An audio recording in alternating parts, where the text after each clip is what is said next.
a few years ago I had this line come to me that more and more I want to do less and less and better.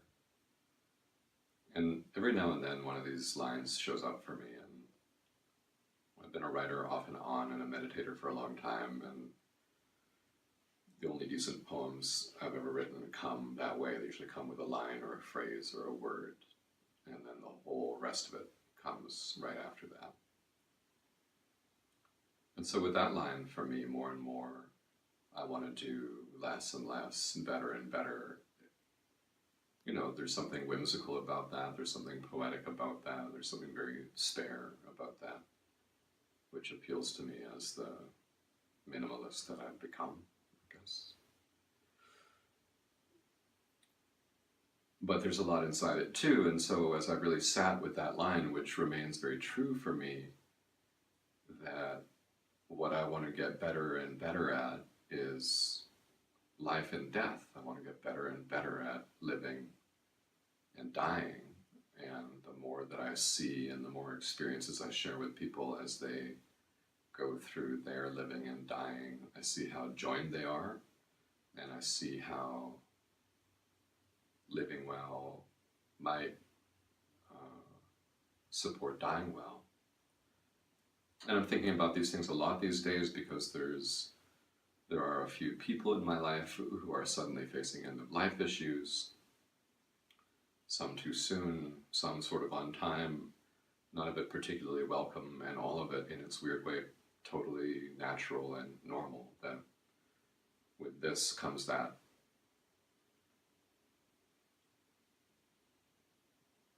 And so that's really been my weird focus of these last many years, and I don't know what it's like for you. My experience, limited as it's been, has shown me that with the busyness of our lives, the busyness of most people's lives, many people's lives, the imperative to survive the way the world is, we don't have very much time to do better and better with the simple, profound things. And I've been pretty determined to do my best to prepare for the way things are so I can be available for myself and for other people. Excuse me. And I hope that maybe that appeals to you too. Maybe you've been thinking about that. Maybe you're doing it now. Maybe you wish that you could do better for yourself and for those around you. I think it almost always ends up being terribly inconvenient.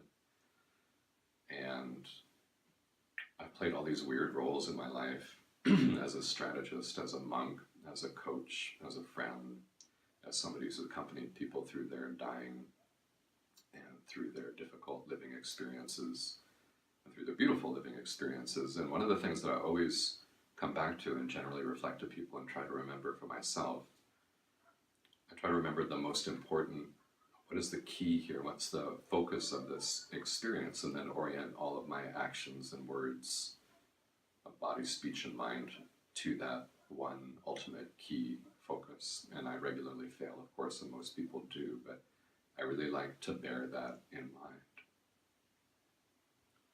mind. So more and more, I want to do less and less, better and better, and that's been my focus for the last few years. It's going to be very much my focus this coming year to be able to be there for the people I care about who are suddenly facing end-of-life issues, also those who are much younger and facing the challenges of being a young person in the world is the way it is now.